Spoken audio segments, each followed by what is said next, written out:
መራቂው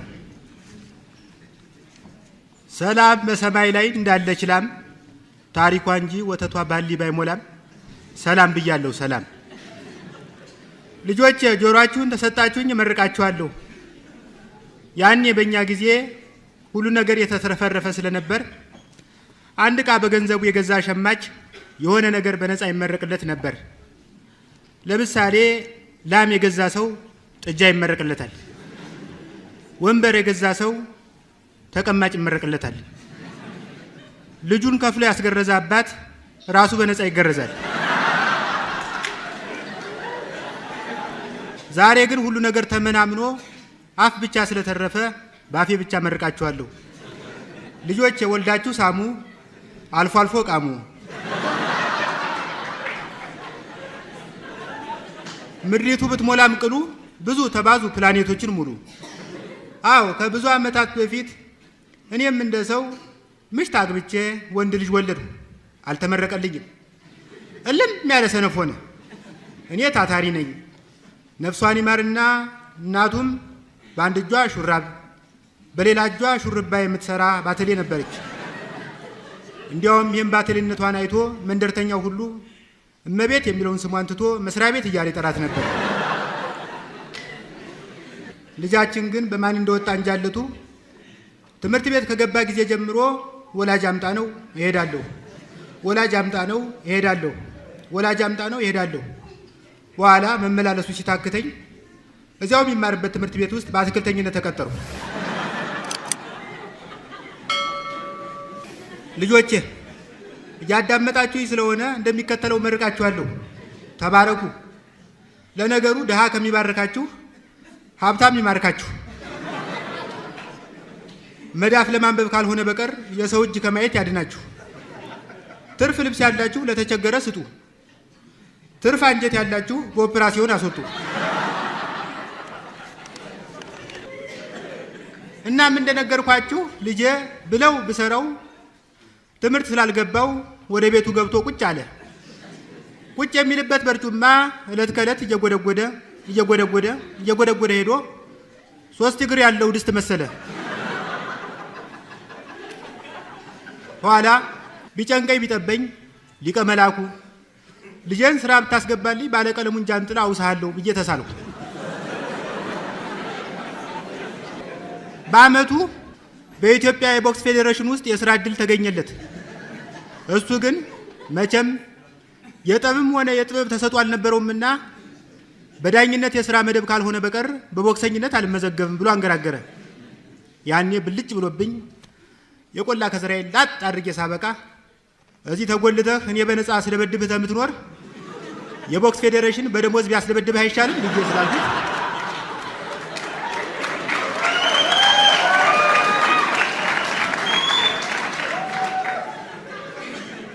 ብዬ ስላልኩት ሄዶ ተመዘገበ። በኋላ የደረሰበትን ጉዳት ስታዘብ ግን አዘኑ። ባባው ትዝ ይለኛል። ከመጀመሪያ ተጋጣሚው ጋር ተደባድቦ ሲመጣ ፊቱ አብጦ አይኑ ተውጦ ሌላ ሰው ስለመሰለኝ የኔ ልጅ መሆኑን ያረጋገጥኩት በዲኤንኤ ምርመራ ነው። አንድ ስመጥር ክሊኒክ በነፃ አከመልኝ። ቆይቶ ግን የክሊኒኩ ስራ አስኪያጅ ጠራኝና ልጆትን በነፃ ስላከምነው የክሊኒካችንን ስም ክንዱ ላይ ተነቅሶ ማስታወቂያ ይስራልን አለኝ። አይንቅሳት የልጄን ክንድ ስፋት የማውቀው እኔ ነኝ።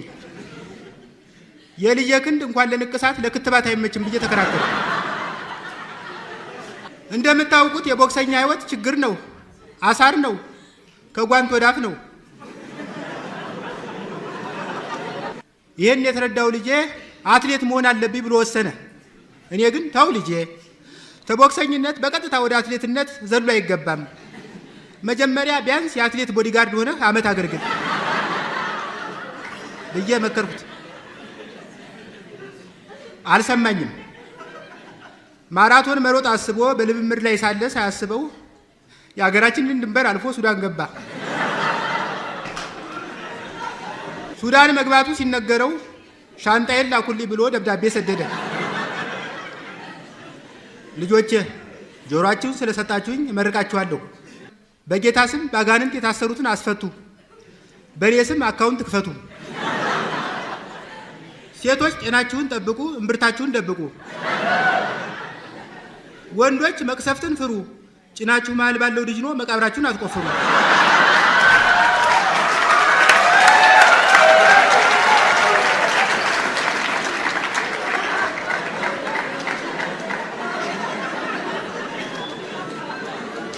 እና እንደነገርኳችሁ ልጄ በአሁኑ ጊዜ ሱዳን ውስጥ ይገኛል።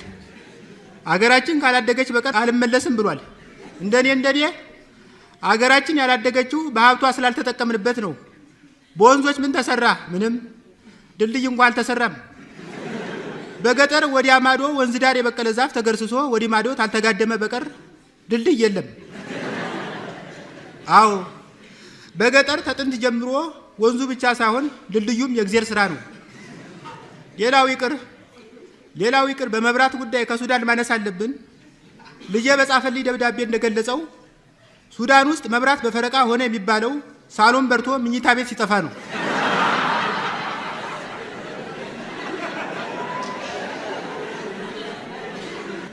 አዎ ፈጠን ብለን ስሜታችንንና ወንዞቻችንን መገደብ አለብን። አለበለዚያ የኃይል እጥረት በዚህ ተቀጠለ ኤሌክትሪክ እንደ ደመራ በአመት አንድ ጊዜ ብቻ እንደሚበራ አልጠራጠርም።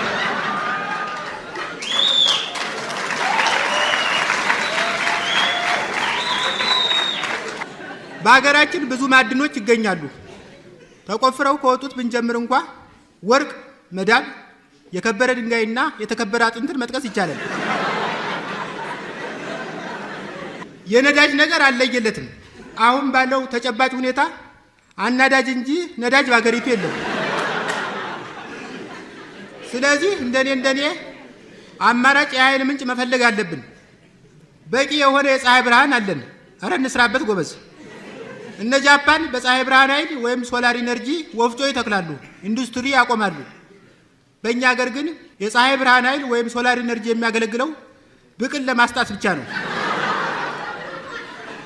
ከዚህ በፊት አንድ ተመራማሪ እንደገለጠው የሀገራችን ዳግም አረቄ የነዳጅ አቅም ስላለው እሱን ተጠቅሞ መኪና ማሽከርከር ይቻላል።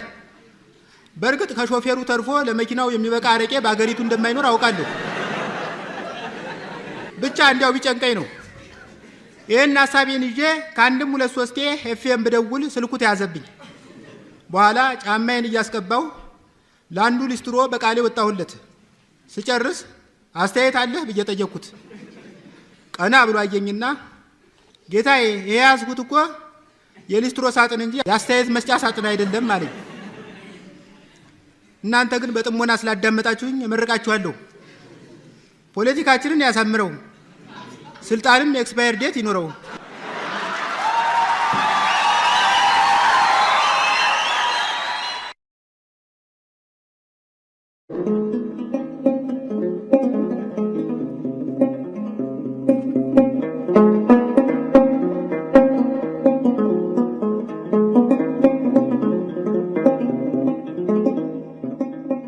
ሟርት ጥቅጥቅ ያለ ጭጋግ ወከብ የለሽ ሰማይ ወርዶ የማይበቃው ካፊያ መንደራችንን ተቆጣጥሮታል። ወዲም ያባባ ምሽት ነበር። ከሱቄ ፊት ለፊት የአሮጌ ብርድ ልብስ ቁራጭ የመሰለ ውሻ ብቅ አለና ሽቅብ አንጋጦ ማላዘን ጀመረ። አው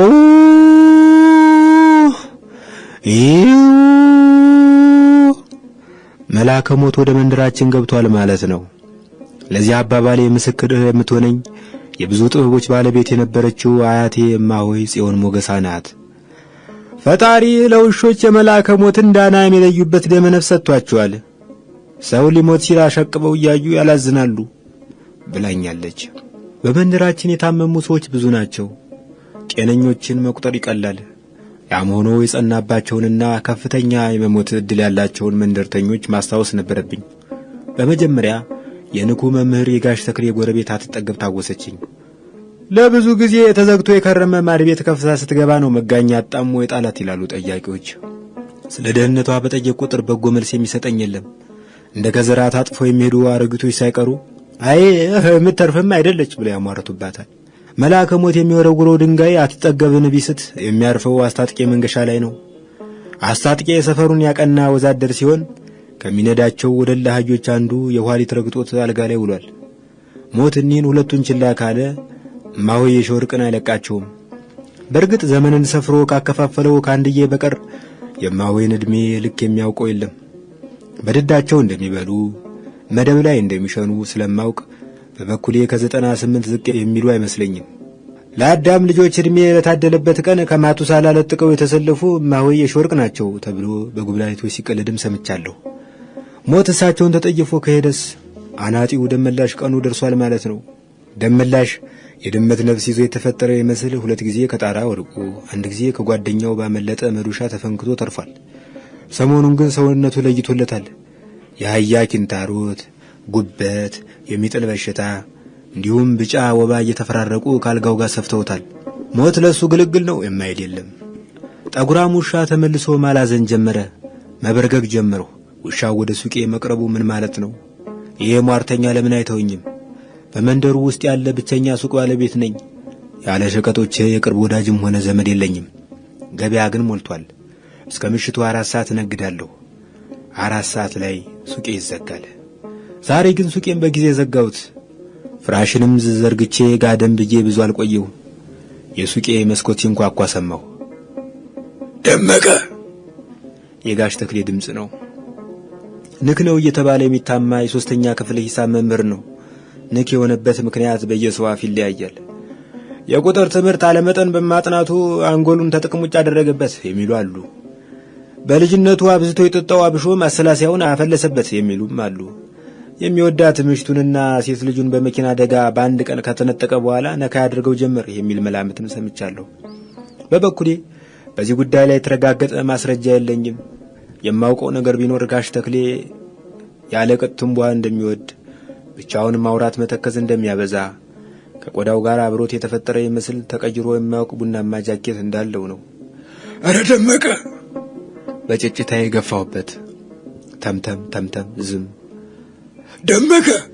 የጋሽ ተክሌ ጥሪ። ሌላ መዳፍ መስኮቴን ይጠበጥብ ጀመር። ደመቀ! የሌላ ሰው ጥሪ። ዝም። መብራቱን ድርግሜ ቡልኬ ውስጥ ተሸሸኩ። ያለ እንቅልፍ ሌሊቱን አሳለፍኩት። በማግስቱ የሳሳ ጭጋግና ደብዛዛ የፀሐይ ብርሃን መንደራችን ተቆጣጥረውታል። ቀኛው ላይ በየመስኮቴን ከፈትኩ። ንኩ መምህር ጋሽ ተክሌ ሲጋራ ገዝቶ ሱቄን ተገድፎ ቆመ። የጥሩምባ ድምፅ ተሰማ። ልፈፋ ተከተለ። የጋሽ ካሳዬ ልጅ ትናንት ማታ በድንገት ስላረፈ ቀብር ትደርሱ ዘንድ በረገኩ። ማን ነው ጋሽ ካሳዬ? ካሳዬማ ወደዚህ መንደር በቅርቡ የመጣ ቀለም ቀቢ ነው አለኝ ጋሽ ተክሌ በእኔ ያለው ጭስ እያጠነኝ። ልጁ ምን ነካበት? ትርፍ አንጀት ነው አጣርፎ የገደለው። ሐኪም ደርሶለት ቢሆን ኖሮ ቀዶ ያድነው ነበር፣ ግን አልሆነም። ለምን? ሐኪሞችን ለመጥራት ስልክ ያስፈልግ ነበር። አንተ ዘንድ ቢመጣ ያለ ወትሮ ሱቅህን ጠርቅመተኛ ሞከረ፣ አልሆነም። ልጁም ያለ ረዳት ፍግም ብሎ ቀረ። አንገቴን ደፋሁ። ስሬት አልባ ኃጢአት የሰራው መሰለኝ። በቀለም ቀቢው ሰውዬ ልጅ ሞት እጄ እንዳለበት ተሰማኝ። ራሴን ወቀስኩ። አንተ እንዴት ልታውቅ ቻልክ? አንተ ዘንድ መጥቼ ነበር። ሲጋራ ፈልገህ? የአይጥ መርዝ በዚያ ሰዓት? አሁን ራሴን ልገል ፈልጌ ነበር። ብቻዬን ቁጭ ብዬ ወሰን የለሽ ተስፋ የመቁረጥ ስሜት ተሰማኝ። ሚስቴንና ልጆቼ የሞቱት ልክ የዛሬ ዓመት በትናንትና ዕለት ነበር። ተከተላቸው የሚል ስሜት መጣብኝ። በቀላሉ የሚሞትበትን መንገድ ስፈልግ የአይጥ መርዝ ሆኖ አገኘሁት። ግን ምን ያደርጋል፣ ወደ ሱቅ በመጣ በርን ዘግተሃል። ብጣራ ጭጭ አልክ። ያን ጊዜ ነው ድለቢሱ ቀለም ቀቢ የመጣው። የሰውየው ንግግር የማይፈታ እንቆቅልሽ ሆነብኝ። አሁን ዛሬ ግን ትናንትና ባደረኩት ሙከራ ራሴን ወቀሱ። ሌላ የመኖር ፍላጎት አደረብኝ። ምናልባት ያለ ወትሮ የሱቅን መስኮት ያዘጋ ፈጣሪ እንድኖር ፈልጎ ይሆን? ጋሽ ተክሌ ወደ ጭሱ፣ እኔ ወደ አንክሮዬ ተሰደድን።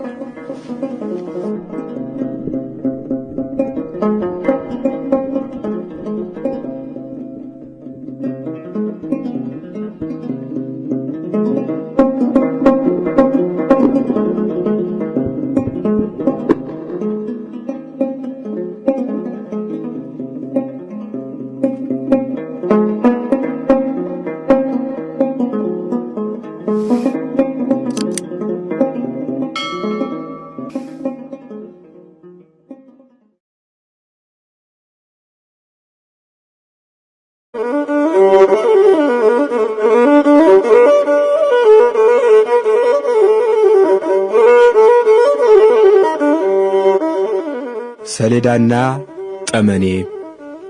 ይህ የገጠር ቀበሌ ነው። አዲስ አበባ አይደለም፣ አሜሪካ አይደለም። የሂሳብ መምህር ናቸው። በጋቢ ላይ ሱፍ ቢደርቡ የሚያሽሟጥጣቸው የለም። በሁለት እግሮቻቸው ሁለት የተለያዩ ጫማዎች ቢጫሙ፣ ሁለት የተለያዩ ካልሲዎች ቢያጠልቁ የሚስቅባቸው የለም፣ የሚሳለቅባቸው የለም። ከብላቴና ተማሪዎች አንዱ እንኳን ደፍሮ ለምን ይህን እናደረጉ ብሎ ቢሞግታቸው ለሁለት የተለያዩ እግሮች ሁለት የተለያዩ ካልሲዎች ማጥለቅ ምኑ ላይ ነው ነውሩ ብለው እጃቸውን ጭኑ ስር ከተው በቁንጥጫ ሊመለዝጉት ይችላሉ፣ አንበርክከው ሊነዱት ይችላሉ። ምክንያቱም ይህ አዲስ አበባ አይደለም፣ ይህ የገጠር ቀበሌ ነው። ለዚያ ነው አርፍደው ወደ ክፍል የገቡት። ለዚያ ነው በላብ ያደፈ መጽሐፋቸውን እንኳን ትተው የመጡት። ሕፃናት ወደ እኔ ይምጡ አላሉ። እሳቸው ወደ ሕፃናቱ መጡ። ደክሟቸዋል። ሕፃናቱ ግን ደብተራቸውን አወጡ። ምስኪን ሕፃናት የሂሳብ ትምህርቱን ሊቀጩት። ዛሬ ትንሽ ስለደከመኝ ስዕል ትስላላችሁ አሉ። በአንዲት ቅጽበት ከሂሳብ መምህርነት ወደ ሳሊነት ተቀየሩ። ምክንያቱም ይህ አዲስ አበባ አይደለም። አየለ መክት የሚባል ብላቴና ሳሉ። ራሱ ላይ ቁንጮ ይኑረውና ያደፈ ቁምጣ ይልበስ፣ በእጁ በትር ያዝ አሉና አዘዙ። ይህን አዘው ዴስካቸው ላይ ተኙ። አይጣል የሕፃናቱ ፍጥነት አየለ መክትን ከምን ይውሳሉት። ይታረምላቸው ዘንድ ወደ መምህሩ መጡ። ተናደዱ። መምህሩ አሁን የሚፈልጉት መተኛት ነው። ጥሩ አሉ የከበቧቸውን አመዳም ሕፃናት እየተመለከቱ። ጥሩ፣ አሁን ደግሞ ሌላ የክፍል ሥራ ልስጣችሁ። አየለ መክትን እንደገና ሳሉት። በቁመቱ ይደግ። ካደገ በኋላ ቤተሰቦቹን በተለያዩ መንገዶች ሲያገለግል፣ ቤተክርስቲያን ሲስም፣ ስሞ ሲመጣ፣ ሲያጠና፣ ሲመራመር፣ ትምህርቱን ጨርሶ ወገኖቹን አገሩን ሲረዳ፣ በኋላም አግብቶ ወልዶ ከብዶ በደስታ ሲኖር ሳሉ። ይህን ሳትስሉ ወደ እኔ አትምጡ። ይህም ብለው የተደናገጡትን ሕፃናት አሰናብተው ተኙ። ምክንያቱም ይህ የገጠር ቀበሌ ነው።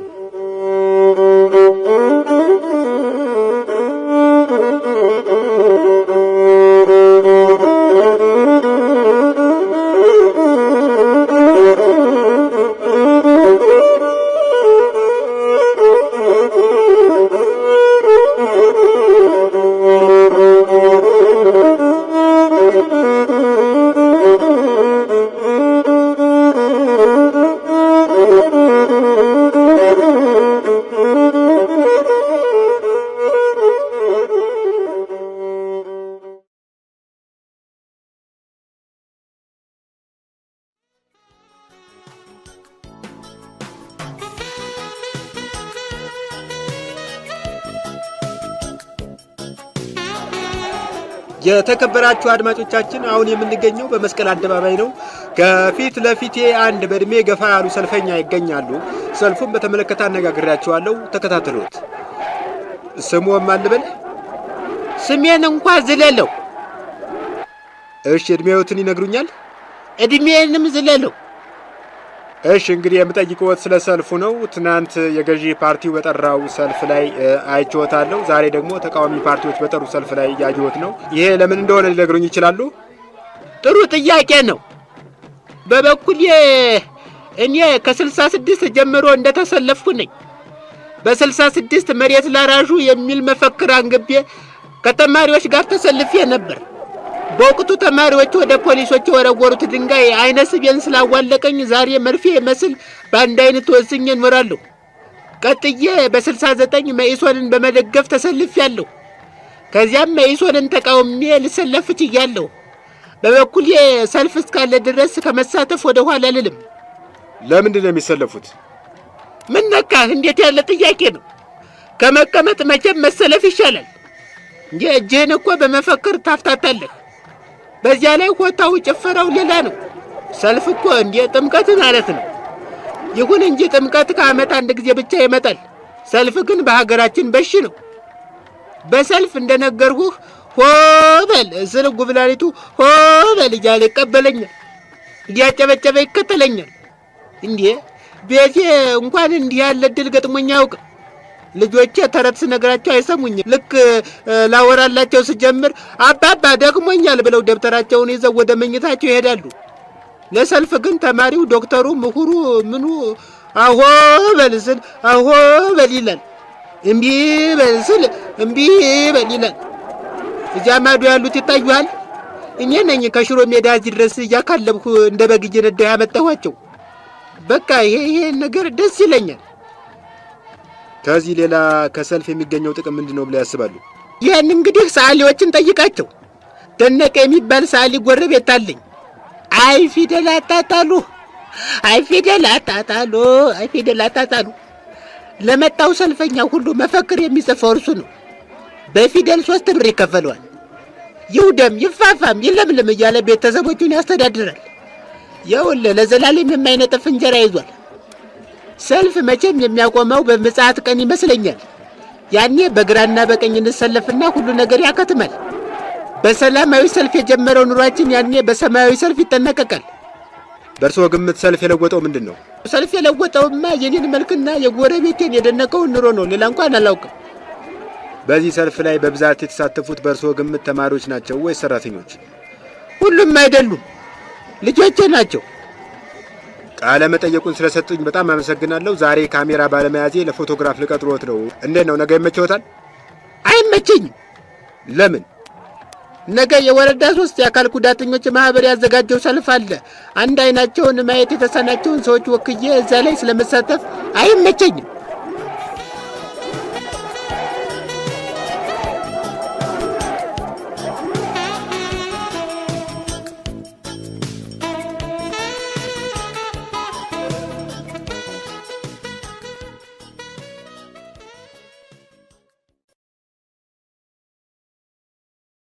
ጣና ዳር ቆሜ አዲስ አበባን ባሰብኳት ጊዜ አለቀሱ። ውድ አድማጮቼ፣ አሁን የምገኘው በባህር ዳር ከተማ ውስጥ በምትገኝ አንዲት የመጻፊያ ጠረጴዛ ላይ ነው። በመልክዓ ምድራዊ አቀማመጥ ረገድ የባህር ዳር ከተማ በሰሜን የጣና ሐይቅ፣ በደቡብ የአጎቴ ኪዮስክ ያዋስኗታል። ወደ ከተማይቱ የተጓዝኩት ዘመዶቼን ይልቁንም አያቴን ለመጠየቅ ሲሆን እግረ መንገዴን የሚከተለውን እውነትና ቅጥፈት የተቀላቀለበት የጉዞ ማስታወሻ እነግራችኋለሁ። በባህር ዳር የመጨረሻው የድሃ ምግብ አሳ ሲሆን በአዲስ አበባ የመጨረሻው የድሃ ምግብ ሀሳብ መሆኑ ተረጋግጧል።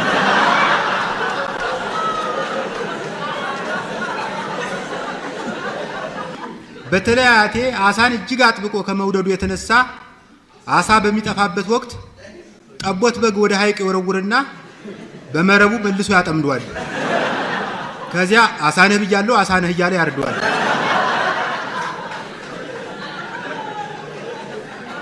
አያቴ ወፍራም ነው። ስዕል ትምህርት ቤት ገብቼ ካጠናሁት የአካል ስርዓት ወይም አናቶሚ በተቃራኒ ከአያቴ ራስ ቅል ቀጥሎ በቀጥታ የሚመጣው ትከሻው ነው። በመንደሩ የታወቁት ማጅራት መቺዎች አንድ ምሽት ከኋላው ከተከታተሉት በኋላ ማጅራት ስላላገኙበት ሳይመቱት ተመልሰዋል። ወደ ባህር ዳር ከተማ እንደገባው ባጃጅ ተሳፈርሁ። ባጃጅን ለመጀመሪያ ጊዜ የተመለከተ ሰው የዶሮ ብቻ ሳይሆን የሚኒባስም ጫጩት እንዳለ ይገባዋል። ባጃጅ ገና ለአካለ መጠን ያልደረሰች ከጥቂት ብረትና ከብዙ ጨርቅ የተሰራች ተሽከርካሪ ናት። ለመጀመሪያ ጊዜ ከተሳፈሩ ሾፌሩ በአንቀልባ አዝሮት የሚሮጥ እንጂ በመኪና የሚያደርሶት አይመስሎትም። አብዛኞቹ ባጃጆች የሚያንቀሳቅሳቸው የማሽን ሕግ አይደለም፣ የእግዚአብሔር ቸርነት ነው። እኔ የተሳፈርኩባት ባጃጅ ፍሬን ስላልነበራት ለመቆም ስትፈልግ በቅርብ የተገኘ ዘንባባ ትደገፋለች። የአያቴ ቤት የሚገኘው ከጣና ሐይቅ ጥቂት ሳንቲሜትሮች ርቆ በሚገኝ መንደር ውስጥ ነው። በመንደር ውስጥ ያሉ ቤቶች ሁሉም በጣራቸው ላይ መጅመጅ የሚያካክሉ ድንጋዮች ተሸክመዋል። እንዲያውም ጢስ አባይን ለመጎብኘት መጥቶ እግረ መንገዱን ወደዚህ መንደር የገባ አንድ ቱሪስት እዚያ ሀገር ድንጋይ የሚዘንበው ምን ወር ላይ ነው ብሎ ጠይቋል።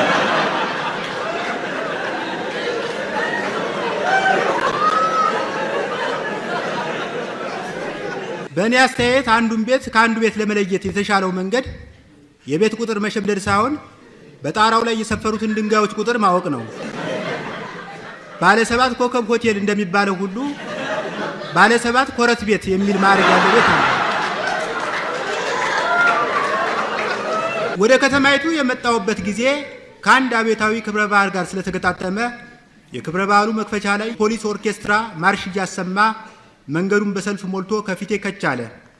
የሰልፈኞች መሪ የሆነች ሴትዮ ለምርኩዝ ላይ የሚበቃ ሽመል በኃይል ሽቅብ እየወረወረች መልሳ ትቀልባለች። የኦርኬስትራው ትርኢት ቢያስደስተኝም የሴትዮዋ ሽመል አወራወር ስላስፈራኝ መንገድ ቀይሬ ልሸሽ ዞር ስል ቦታ ቀይሮ ከቆመ ዘንባባ ጋር በግንባሬ ተላተሙ። ግንባሬ በማበጥ ሂደት ላይ እንዳለ ቢሰማኝም ስጋጭ አይተው በሳቁ ሰዎች ፊት ግንባሬን ማሸት እንደ ውርደት ስለቆጠርኩት ጥርሴን ነክሼ ሄድሁ። ሙሉ ዓለም አዳራሽ ፊት ለፊት ሲደርስ ሸንኮራ የምትበላ ጉልት ሻጭ አገኘሁና ፋርማሲ አካባቢ ኖር ይሆን ብዬ ጠየቅኳት። አለምም የለምም ሳትለኝ የጀመረችውን የሸንኮራ ጥቅ እስክጨርስ ካስጠበቀች በኋላ ልትታከም ነው ብላ ወደ ሌላ ሸንኮራ ተመለሰች። በመንገድ ጥቆማ ረገድ በባህር ዳርና በአዲስ አበባ መካከል ብዙ ልዩነት የለም። ከ2 ሳምንታት በፊት አዲስ አበባ ውስጥ በሚገኝ አንድ ሰፈር እግር ጥሎኝ የቸኮለ መንገደኛ አስቁሜ ይቅርታ ወንድሜ፣ ነገሩ ምን መሰለህ? ከ3ቱ የመህጎች መካከል የመጨረሻውን መተግበሪያ ለመሸመት ፈልጌ ነበር። እዚያ አካባቢ ፋርማሲ ይኖር ይሆን ብዬ ጠየቅኩት። ከ3ቱ የመህጎች መካከል የመጨረሻው መተግበሪያ ደግሞ ምንድን ነው ሲል ጠየቀኝ ሰውየው። ኮንዶም። ታዲያ ኮንዶም ለመግዛት አትልም? ምን ያንዛዛል አለ በሹ። አይ ለነገሩ ኮንዶም ማለት ጠፍቶኝ ሳይሆን የቀጠሮዬ ጊዜ ገና ስለሆነ ለምን ስሙን አስረዝሜ ጊዜ አልገድልም በማለት ነው እንጂ ኮንዶምስ ጠፍቶኝ አይደለም። እና ከ3ቱ የመህጎች መካከል የመጨረሻው መተግበሪያ ለመሸመት የሚያስችለኝ ፋርማሲ እዚያ አካባቢ ይኖር ይሆን? አዎ አለ ሰውየው ንዴቱ ሳይበርድ። በዚህ በኩል ቀጥ ብለህ ትሄድና የመገናኛ ድልድይ ታገኛለህ። አወቅኩ አይደል? አዎ። ከዚያ ድልድዩም በግራ በኩል ትተኸው በማለፍ 100 ሜትር አካባቢ እንደሄድህ ቡና ቤት ታገኛለህ። ጥሩ። ከዚያ ቡና ቤቱ ፊት ለፊት አዲስ የተጀመረ ህንጻ ይታያል። ህንጻው ፊት ለፊት የቆሙ ደላሎች አሉ። እሺ፣ ደላሎችን ካያቸው ጠጋበልና ፋርማሲውን ጠይቃቸው፣ ሰፈሩን ከኔ በላይ ስለሚያውቁት ይነግሩሃል ብሎኝ ውልቅ አለ። በባህር ዳር ቆይታ ወቅት ያረፍኩት አያቴ ቤት ነው። አመሻሽ ላይ አጎበር ወደ ለበሰ መኝታ ቤት ሸኘኝ። የአጎበሩ ወንፊት ቀዳዳ ስፋት ትንሽ ስላጠራጠረኝ እውን ይሄ የወባ ትንኝ ያስገባም ብዬ ጠየቅኩት። አይ አይመስለኝም፣ እርግጥ ነው እጅግ በጣም የከሱት ትንኞች ገቡ ይሆናል፣ ተመልሰው መውጣት እንደማይችሉ ግን እርግጠኛ ነኝ። የመኝታ ዕቃዎችን ተንተርሰው የሚጻፉ የፍቅር ዘፈኖች በአዲስ አበባ መኝታ ላይ ተመስርተው ስለሚጻፉ የወባ መከላከያ አጎበርን አይጨምሩም። ምሳሌ 1 አንሶላው ትራሱ የሚኮሰኩሰኝ አንተ ስትመጣ ነው የሚለሰልሰኝ አስቴር አወቀ። አንሶላው ትራሱ ያንቺ ሐሳብ አለበት ኤፍሬም ታምሩ። ስለዚህ ራሴን ባህር ዳር ወይም ሐዋሳ የሚኖር አፍቃሪ አድርጌ በመውሰድ አጎበርን የሚያሟላ የዘፈን ግጥም ለመስራት ጥረት አደርግ ጀመር። አንሶላው ትራሱ ፍራሽ አጎበሩ የጠፋሽ እያለ ያያል ወደ በሩ።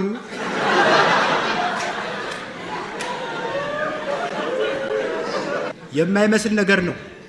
አይን ያለው መኝታ እስካሁን ድረስ ታይቶ አይታወቅም። ከቤት ዕቃዎች ውስጥ ከመርፌና ከባትሪ በቀር አይን ያለው ባለመኖሩ ይህን የቋንቋ አገባብ መጠቀም ሰዋሰውን ጠንቅቆ ከሚያውቅ አድማጭ ጋር ስለሚያጣላ ተውኩት። ሙከራ 2 አንሶላው ትራሱ ፍራሽ አጎበሩ ያላንቺ ሲነጠፍ አቤት መደበሩ። ይሄ ትንሽ ሳይሻል ይቀራል፣ ግን መደበሩ የምትለው ቃል ትንሽ ትደብራለች። በሃያሲዎች አባባል ኪነታዊ ለዛ የላትም። እኔም ለነገሩ አጎበሩ ባይዘኝ ካልጠፋ ቃል መደበሩን አልጠቀም ነበር።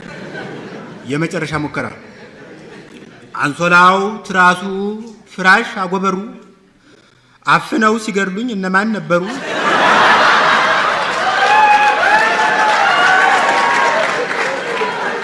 የተሻለ የሰዋሰው አገባብ ያለው ሐሳብ ነው፣ ግን የፍቅር መሆኑን ትቶ የነገር ፍለጋ ግጥም ሆነ።